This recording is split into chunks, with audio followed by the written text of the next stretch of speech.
गुरुर्विष्णु गुरुर्देवो महेश्वराय गुरुर्साक्षात् परं ब्रह्मा तस्मै श्री गुरुदेव नमः। त्वमेव माता च पिता त्वमेव त्वमेव बन्धु सखा त्वमेव त्वमेव विद्या द्रविणं त्वमेव त्वमेव सर्वं मम देव देवं। बोलो सद्गुरु भगवान की जय। पधारेला सर्व हरि गुरु संतनो जय। सनातन धर्मनो जय। ओम पार्वती पते हर हर महादेव हर।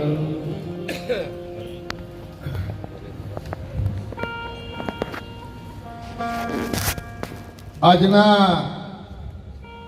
દિવ્ય મંગલકારી પ્રસંગે સતલજના ગામની પાવન જરા ઉપર અમારે સંત શિરોમણી ગફુરામ મહારાજ અમારા સરસના જીવન ચરિત્ર વિશે મહારાજે વાત કરી કે જેમને એક શિક્ષક તરીકે પોતાની ફરજ અદા કર્યા પછી સંતોના સંગમાં જેમનું જીવન આજે તરબોળ બન્યો અને ભગવાનની ભક્તિની અંદર જેની જિજ્ઞાસા જાગી અને પશુ કી પનિયા બંધ ન બને, નરકા કશું ન હોય, पशु का पनिया बने नरका कशु न होय, पर उत्तम करनी करे तो नरका नारायण होय। आजे संतोना आशीर्वाद थी आज अपनी वच्चे आवो सुंदर मजानो महिमा दूर दूर थी संतोने आमंत्रित करी जेमने भावने वश थई त्याग बिना तप नहीं, संयम बिना तेज नहीं, नियम बिना परिपक्व नहीं और वर्तन बिना परिवर्तन नहीं। महान जेने 13 वर्ष सुधी एक पग पर अडग रही भगवान नु भजन करी एवा महापुरुष हंसा नयन ठरे नापी हसे जेना दर्शन थी दुख जाय दुर्लभ एवा। अरे देश फरी परदेश फरी संतोना देख्या घणा सगाळ पण जेने दीठीने मारा नयन ठरे एवा संतोना पड्या छे। आ दुनिया में जन्म धरी टुकड़ा करनार में अनेक जोया छे। आ दुनिया में जन्म धरी टुकड़ा करनार में अनेक जोया छे। थयेला टुकड़ा ने जोड़नार तवा तपेश्वरी महापुरुषों में कोई करोड़ों में एक जोया छे। एवा महापुरुषों ने आपने आज दर्शन कराया। हमने सुंदर मजाना जेमने आशीर्वाद आप्या जानकी बापू अपना विस्तारना महापुरुषों नवास निवासी दपुआ महाराज, जगुबा महाराज, दंजीराम महाराज, हमारे इरवाड़ निवासी गंगाराम महाराज, रमणराम महाराज, કેટલાય મહાપુરુષો આપ સર્વે દૂર દૂરથી પધારી આજના પ્રસંગમાં આપણને જે ભગવાનની આ જમા જાગરણની અંદર આજે ખરેખર ગફુરામ મહારાજે જે અધિકાર લીધો वो संतोए थई एमना पर पूरो भरोसा मूकी અને જે વંશળો આપ્યો આજે ધર્મને આગળ ધપાવવા માટે મહારાજે સરસ વાત કરી વિશેષમાં પ્રસંગ રાખી અને ખૂબ આશીર્વાદ લેવા માટે એમને આજે આપણા બધાને અરસપરસ સંતોના દર્શન કરાયા એવા સંતોના ચરણોમાં કોટી કોટી વાર જય ગુરુદેવ।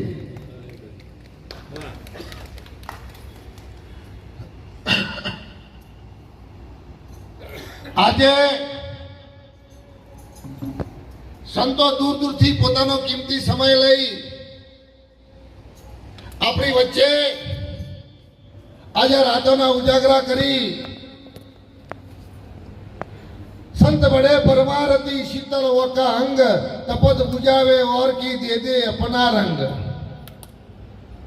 પોતાનું જીવન ધર્મ માટે તમે જુઓ જેને ભગવાનના નામ માટે આહુતિ આપી દીધી એવા મહાપુરુષો એવા સંતો जीवन जो पद राजमद अविचर रहे न कोई जे पड़ गई सत्संग में जीवन का अमूलक फल हुई जीवन में कोई दिवस कोई ऋण थी રહેવાનું નથી ધન સંપત્તિ દોલત પદ પ્રતિષ્ઠા પણ રહી નથી રહેવા નથી પણ કોઈ સંતોના ચરણે જઈને ભગવાનનું નામ અને સાહેબ સત્યનો પોકાર કર્યો છે ને તો સાહેબ એક સમય માટે નામ રહનતા ઠાકરા નાના નહીં રહન પણ કીર્તિ કોરા કોટડા પાડ્યા નહીં પણંત આજે જુનાગઢ કોનો તો નરસિંહ મહેતાનો અરે પોરબંદર કોનો તો સુદામાનો અરે મેવાડ કોનો તો મીરાબાઈનો તમે જુઓ તો ખરા જેમને ભજન કેવું કર્યું તો આ દુનિયામાં મોટામાં મોટું કોણ તો બધાએ જવાબ આપ્યો કે ભાઈ ભગવાન મોટો અને ત્યારે આવા મહાપુરુષે બેઠા કે ભગવાન મોટા ખરા પણ નહીં એનાથી પણ કોઈ મોટું છે તો કે કોણ તો કે ભગવાનનું નામ भगवान करतो भगवान नु नाम मोटू छे नाम लिया जने सब लिया सकल शास्त्र का भेद नाम लिए बिना अंदर के गया फटफट चारे वेद साहेब भगवान नु नाम मोटू छे तो के नाम करतो मोटू कोण त्यारे कोई जवाब आप्यो के धरती के मैं बड़ी तो शेषनाग के सिर पे क्यों खड़ी तो शेषनाग के मैं बड़ा तो कैलाश का शिव जी का गले में क्यों लग रहा तो शिव जी के मैं बड़ा कैलाश धाम में क्यों पड़ा कैलाश के मैं बड़ा तो रावण की भुजाओं में क्यों पड़ा रावण के मैं बड़ा तो राम की चरण में क्यों पड़ा राम के मैं बड़ा तो सदगुरु चरण में शीश क्यों पड़ा तो जगत एनाथी मोटो होय तो साहेब सदगुरु છે આ જગતમાં સર્વના શિરે ગુરુદારો સર્વના શિરે ગુરુદારો પણ આ જગતમાં ગુરુ વિના કોણ છે સર્વના શિરે ગુરુદારો તનના ગુરુ સર્વને જાણજો પણ મનના ગુરુ છે કોઈ ન્યારો મનના ગુરુ વગર ભૂખ નથી ભાગતી ભલોને તમે ફરો જગત સારો જ્યારે આવા મહાપુરુષો જેવા જો આ સંત મળી જાય પણ એના કરતો મોટું કોણ ગુરુ કરતો પણ મોટું કોણ તો ગુરુ એ કરતો મોટું હોય તો ગુરુએ આપેલું વચન છે સાહેબ આજે વચન ઉપર આજે ગફુરામ મહારાજે આ વચન કરી આપણે સર્વને એક વખતે પોતે ખેડૂત હતો ખેડૂતની બહુ સંપત્તિ હતી અને એને સંપત્તિ હતી છેલ્લી ઉંમર વયોવૃદ્ધ થઈ ગઈ એટલે એને વિચાર આવ્યો કે લાય આ સંપત્તિનું હું વસિયતનામું કરી દઉં એના ભાગ પાડી દઉં કારણ આની પાછળ કોઈ વિવાદ ન થાય એટલે એને અંદર લખ્યું હતું કે મારી જે સંપત્તિ છે એનો અડધો અડધ ભાગ એ મારા દીકરાનો એનો ચોથો ભાગ એ મારું બહુ કામ બહુ સેવા કરી છે ને એ મારા નોકરનો એનો પાંચમો ભાગ છે ને સેવા ખૂબ કરી છે મારી નોકરાણીનો આવું વસિયતનામામાં લખેલું અને ત્યારે પાછું નીચે લખેલું ખાસ કે માનવે કોઈ વિવાદ ઊભો થાય કોઈ કોયડો ઊભો થાય તો કંકેશ્વરી જેવા મહારાજ જગુબા જેવા મહારાજ કોઈ સંત લાવી અને પછી એનો નિવેડો તમે કરાવજો નિવેડો થઈ જશે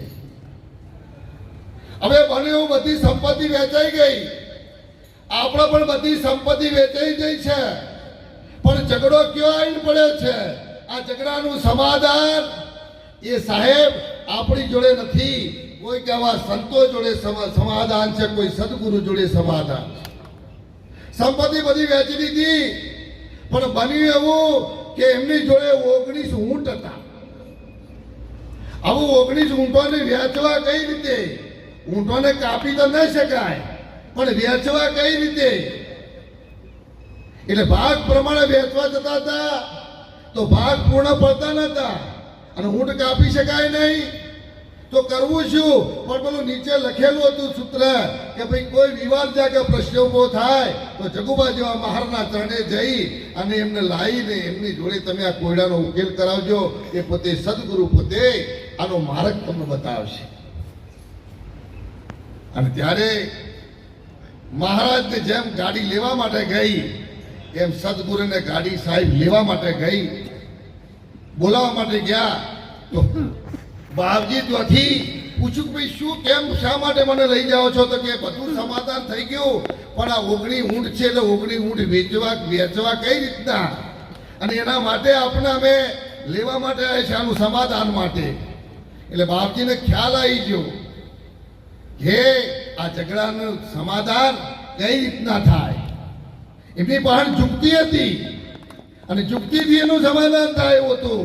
એટલે બાપજી ત્યાંથી એમના પોતાના ઊંટ ઉપર બેસી અને ત્યો આવ્યા. એટલે જે 19 ઊંટ હતા એના ભેગો બાપજી એમનો પોતાનો સાહેબ ઊંટ મૂકી દીધો અને 20 ઊંટ પૂરા કર્યા. 20 ઊંટ પૂરા કરી અને દીકરાનો અડધો ભાગ હતો એટલે 10 ઊંટ એના આપી દીધા. નોકરનો ચોથો ભાગ હતો એટલે 5 ઊંટ એના આપી દીધા. નોકરાણીનો ચોથો ભાગ હતો એટલે 4 ઊંટ એના આપી દીધા. અને તોય પાછો 1 ઊંટ વધ્યો, એના પર બાપુ બેસી પાછા આશ્રમમાં જતા રહ્યા.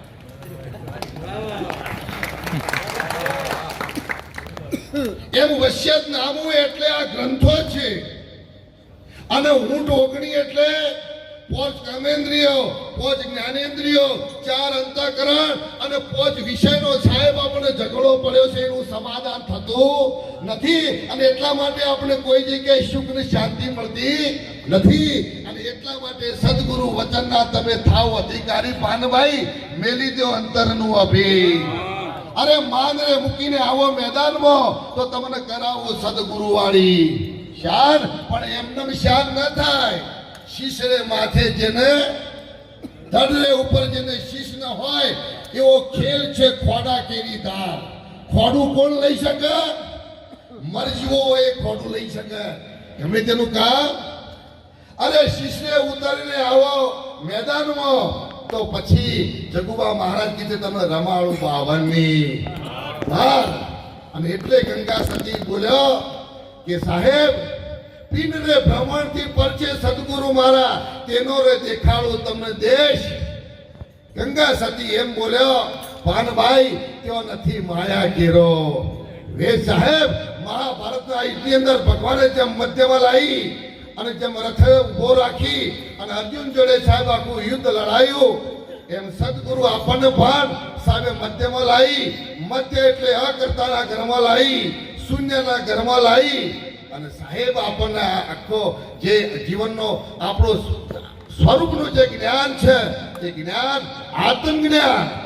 19માં ઊંટ એટલે કોણ? એ આત્મજ્ઞાન છે.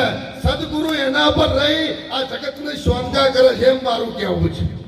આ જ્ઞાનથી જો આપણને મળી જાય તો પેલા 19 જે ઊંટ છે ને એ સુખ શાંતિ પોતે ત્યોના ત્યો બધા એની અંદર પોતે સમય જાય. અને આ સાહેબ જીવ આવ્યો છે, આ જીવને છેલ્લી ઘડીએ પોતાના સ્વરૂપમાં આત્માનો ઓળખ્યા વિના લખ 84 સમયની પાબંદી છે. એટલે બીજા પણ સંતોને આપણે સ્વભાવના છે. માટે ગફુરામ મહારાજને આપણે છેલ્લી ઘડીએ મહારાજે કીધું કે સંખ્યા ખૂબ ઓછી છે, પણ જે સાહેબ 100 ટનનું હોનું છે. કીધું જે ભેગું કરો 100 ટનનું હોનું કરો અને 2 વાગ્યા સુધી ઊભા ના થઈ શકે એવું લાવો. કારણ પ્રસાદ લઈ લઈને જતા એટલે પછી હોય સભા ના હોય તો આ બધા બોલે કોના આગળ. એટલે આપ સર થોડી શાંતિ રાખજો. ગફુરામ મહારાજને આપણે બેસા